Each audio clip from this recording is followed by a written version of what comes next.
Hi and welcome to this session on safe and effective exercise technique for the Les Mills Grit Series workouts. Les Mills Grit is the ultimate 30-minute high-intensity interval training workout designed to get you super fit, super fast. The secret to achieving a leaner, stronger you and massive gains in fitness lie in pushing toward your maximum intensity in the work intervals. Now, research shows us that those who push the intensity to over 85% of their maximum workload in these phases see rapid changes in their body composition and fitness levels. Those who don't. To push into these training zones safely, we need to execute the exercises with good alignment and control. By following the techniques we talk about in this session, you'll keep the load in the muscles and out of the joints, increasing your output and minimizing the chance of injury.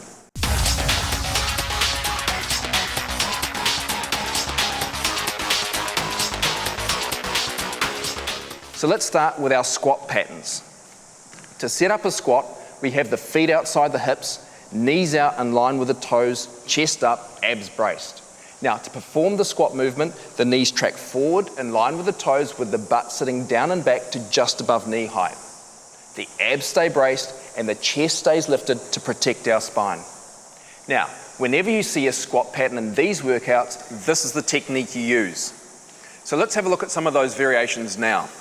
We have a jump squat, where we start to fire the big muscles of the legs, the glutes and quads explosively. So we sink down into that squat, knees out, chest up, and explode out of the bottom into the jump. Now, when you land with these squat jumps, bend the knees. That'll help absorb the impact, and if we keep the feet wide, that'll help you keep your chest up and protect your spine. Now, if the feet are too narrow as you land, you will tend to buckle forward as you land. Let's just have a look at one of those. So just landing with the feet hip width, and you'll just see the chest has to come further forward. Great. So always with the feet wide. Now we can use these jump squats in different directions to train power in different movement planes. So forward leaps, where we take the squat forward and back again, or side leaps or lateral leaps. Now the rules stay the same. Take off and land in that same alignment, feet wide, chest up, abs braced. Now to get more propulsion into the movement, we can add a vertical jump as soon as we land. So let's have a look at that. So the lateral leap to the side, and as soon as you land, we perform a vertical jump. This is really training plyometric movement patterns.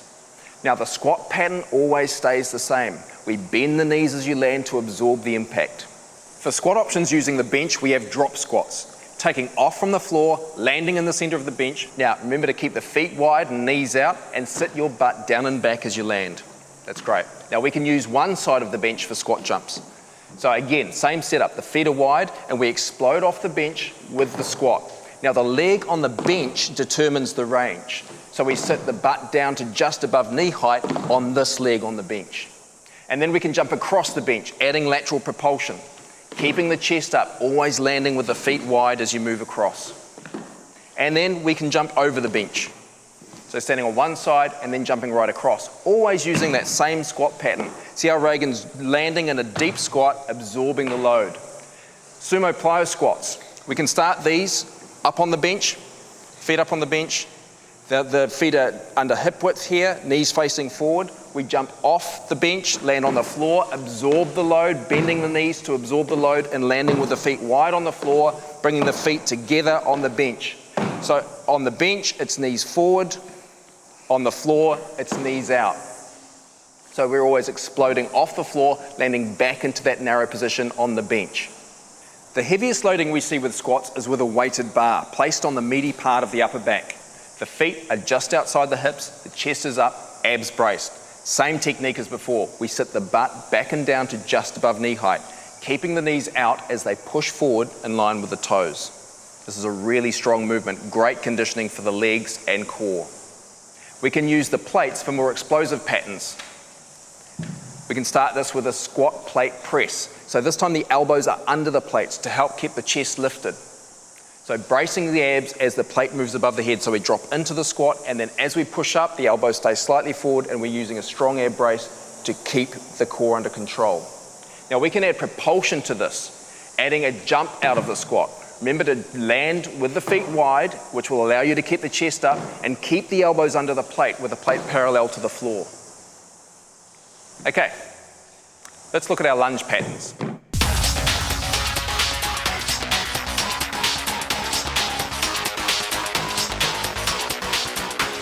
Now, lunges are always performed with the feet hip-width apart. Now, we get into a long lunge position with the back heel lifted. The chest is up, hips and shoulders square to the front with the abs braced to support the spine. The weight is evenly distributed between the feet. When we drop into the lunge, we stop the downward movement when the front thigh is parallel to the floor. The knee stays above the ankle and aligned with the toes. The weight stays evenly distributed throughout the movement. The back knee bends down toward the floor. That's great. The chest is always elevated. Now, most of the lunge patterns we use with high-intensity interval training are dynamic because these are a great way to lift the heart rate. Now, we have backward stepping lunges, starting with the feet hip width, taking a long step back, sinking down into that same range, chest up, abs braced. Now, backward stepping lunges are a great option when you need to drop the intensity during any lunge sequence as they minimize loading on the knee. Let's look at forward stepping lunges. Same technique, big step forward, weights even between the feet, drop straight down. Okay, let's add propulsion to our lunges because this is a great tool to drive heart rate. Same setup position, feet are hip width and parallel, we're dropping into the bottom of the lunge and we're driving up off the floor. Now we can switch the legs to make that propulsive lunge more dynamic.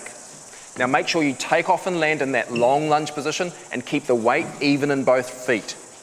Use the lunge to absorb the impact. This is a real metabolic kicker as you're driving off the floor using the biggest muscles in the body. We can use the bench to increase the loading on the front leg. The setup is the same with a long lunge position. The back heel is off the floor, the feet are hip width and parallel. And when we drop down into our lunge, we stop the movement when the leg on the bench has the thigh parallel to the floor. Now we can add weight to this movement, holding a plate in front of the collarbones. Again, the elbows are under the plate, chest is up, abs braced. Now, we can incorporate an overhead press into our lunge position, either with a step lunge or a propulsive lunge. So here's the step lunge, legs going back into that long lunge position, bracing the abs as the plate goes above the head, or the propulsive lunge, where we bring the plate down as we bring the feet together between each lunge. Now with this, the hips are staying square, shoulders square to the front, big ab brace as the plate goes overhead. Good work.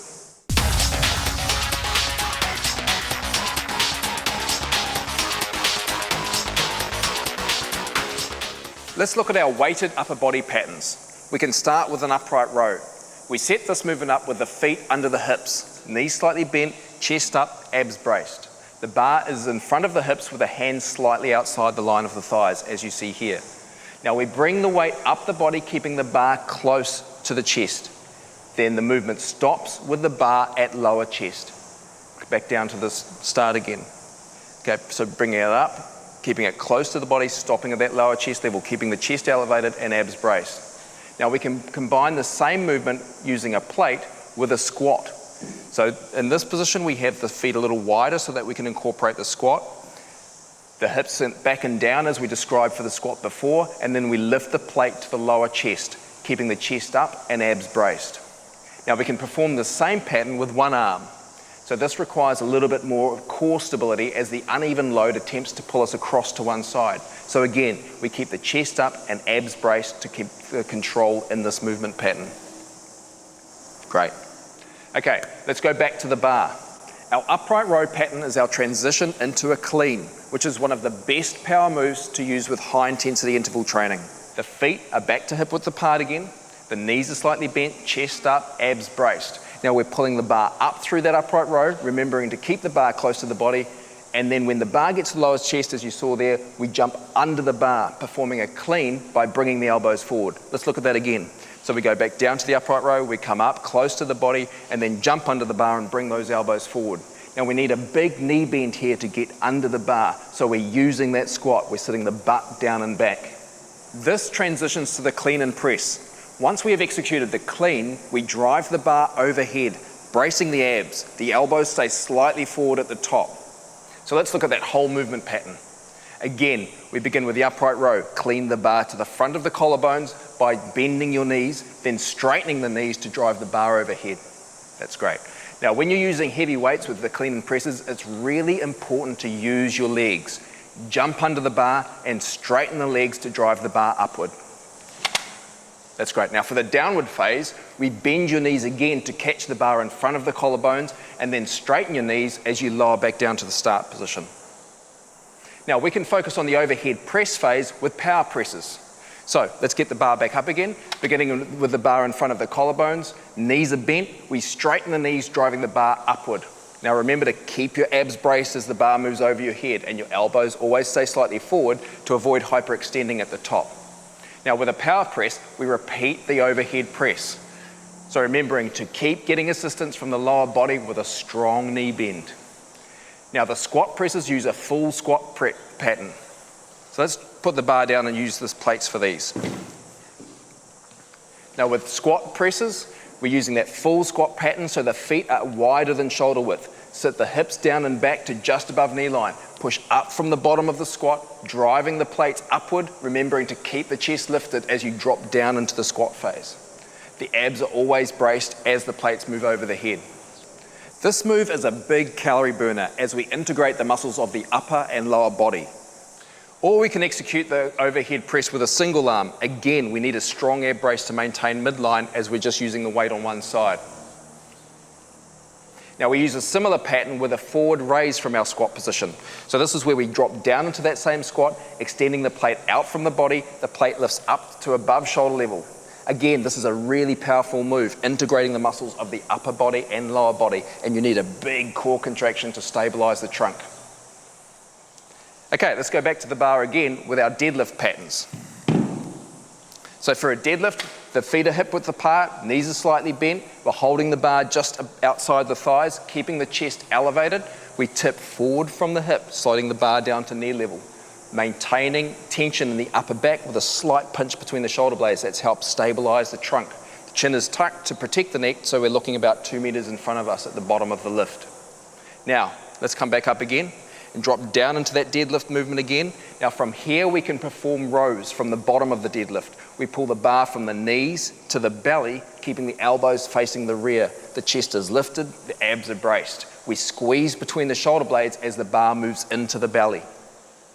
Now we can perform the same movement with a wider grip. So let's take the hands out wide by the collars. It's the same movement. We have the wider grip, which places more stress on the muscles of the upper back between the shoulder blades. So we've got the wider hand position pulling the shoulder blades outward. This row targets the rhomboids and the trapezius between the shoulder blades. The narrow grip targets the lats. Now, we can also use a single plate option for our rows. Movement pattern's the same, feet are hip width apart, knees bent. We drop forward, and we're going to perform that narrow row action as the plate comes in towards the belly. Remember to keep the chest lifted. Now if we add 2 plates to this movement, we can perform bent over flies. Let's just grab the handles. Now with flies, it's the same action for the trunk. We're tipping forward, keeping the elbows slightly bent. We lift the elbows to the side to just shoulder height. Remember to squeeze the shoulder blades on the way up. Now we can lose 1 plate and perform the single arm fly, again requiring more stability through the core, which is more of a challenge for our core stabilizers. The burpee is a dynamic metabolic kicker, a great exercise to drive your heart rate. We use a squat burpee to make the transition on and off the floor easier on the lower back. So we start with the feet wide and keep them wide throughout the movement. This enables us to keep the chest up and protect the spine. We drop into that squat so the hips move back, knees out in line with the toes. Place the hands on the floor, shoulder width apart by tipping slightly forward. We brace the abs and jump the feet back, keeping them wide. Then jump back to your squat position and drive back up to the top. Okay, let's look at that again. So down into the squat, hands to the floor, abs braced as the feet jump back, and then return to the top again. Remember, even when you're trying to do as many burpees as you can, always use your squats. It's a much safer way to get on and off the floor. Now, whenever you do burpees, you always have the option to walk the feet back. You still need to use your squats, so let's have a look at that. But just instead of jumping the feet back, we walk them back. This is much easier on the core and lower back. then back into that squat position, return to the top. Push-ups are a great functional exercise. The best weight to learn to push is your own. So let's go down into the push-up position. The hands are outside the shoulder width. We're in a strong plank position with the abs braced, chest slightly up. The hips are slightly lower than the shoulders. We keep the back long and straight throughout the movement. Now we bend the elbows to drop the chest down to elbow height, then push up to return to the top. Now, an option to lessen the load is just to drop the knees to the floor, but remember to keep a strong core as we perform this option too. Perfect. Now for tricep push-ups, we bring the hands in narrower under the shoulders and the elbows move back to the rear, tucking into the ribs as you lower the chest to elbow height. Remember to tuck the chin to protect the neck, to keep it nice and long. Now, crawl push-ups, we move forward with one hand in a wide push-up position, the other is in a tricep push-up position. So the range of movement is the same, chest to elbow height on both sides. Stay strong through the core as you do this. Now, we add intensity to the push-ups using plyo push-ups, driving out of the bottom of our push-ups so that our hands leave the floor. Now, bend the elbows to absorb the impact as you land. Drop the knees down again to reduce intensity for these plyo movements. Now, to increase the challenge, we can do push-ups on the bench. We have one hand on the bench, one on the floor. Now, the hand of the bench determines the depth of the movement. We drop the chest to elbow height for this hand, the side on the bench, the higher side. Okay, so push-ups in this position are unevenly loaded, so it creates a strong core challenge. Then plyo push-ups can be performed in this position too. So we can use these to drive from one side of the bench to the other. Remember to keep that range of movement nice and safe, dropping the chest down to elbow height. Keep the core braced to support the lower back. Now, as always, we have the option to drop to the knees to reduce intensity with these movements. So down into the push-up and back across, down into the push-up, always dropping that chest to elbow height, keeping the core nice and strong.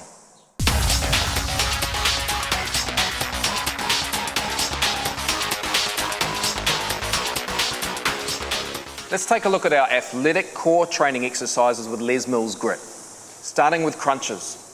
Beginning with the feet on the floor, we keep the chin tucked and we lift up, sliding the ribs to the hips.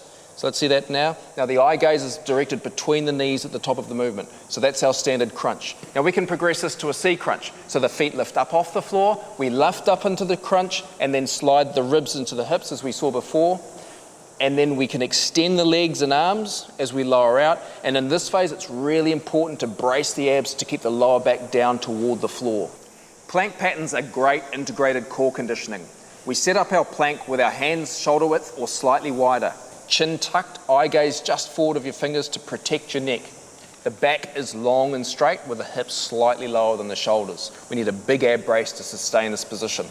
Now from this position, we have mountain climbers, where we pull the knees toward the chest, again maintaining that strong plank position and abdominal brace. Now we can do a rotating plank, where again we keep the abs braced so that the body turns to the side, moving as one unit. We rotate the feet as we turn so that we can keep the shoulders and hips level with that strong core brace. Now we can also move our plank into a hover, transitioning down through a push-up type action into the hover position, ensuring we have a strong core to minimize rocking side to side as we transition from one position to the other. Now back down into the hover position. With all our plank patterns, there's an option to drop the knees to reduce intensity. Same with the hover. We can drop the knees down to take some of the load out of the core.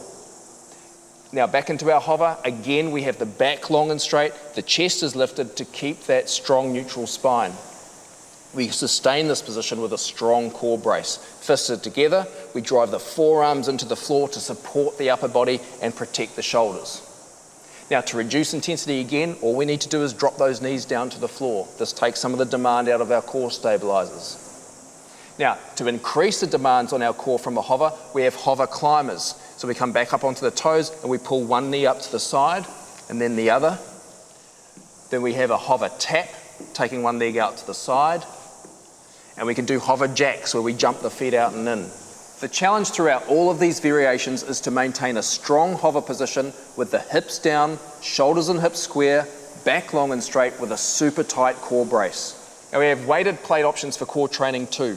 This is where we keep the plate to the forehead. Now for crunch patterns, remember to keep the chin tucked as we lift forward, sliding the ribs to the hips. Now for the C crunch, we can use the plate against the forehead as we come up and then extend the plate overhead as we go back. So we come up, lift the feet and then extend out. Now for these patterns, it's really important to keep the abs braced, keep the lower back toward the floor as you extend out.